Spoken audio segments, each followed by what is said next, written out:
بسم اللہ الرحمن الرحیم۔ آئیے ہم سب جانتے ہیں کہ مردہ انسان اپنے گھر والوں کو کیوں کہتا ہے کہ مجھے قبرستان کی طرف مت لے جاؤ، مجھے ڈر لگتا ہے۔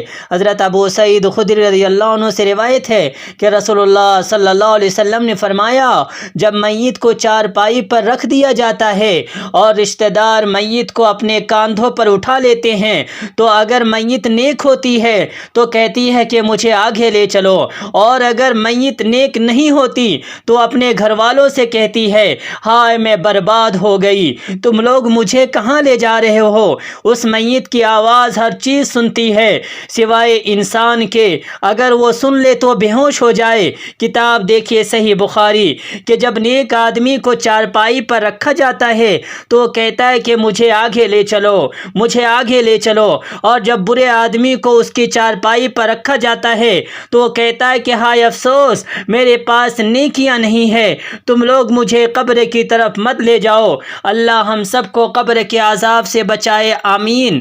ربنا تقبل منا انک انت السمیع العلیم وتب علینا انک انت التواب الرحیم۔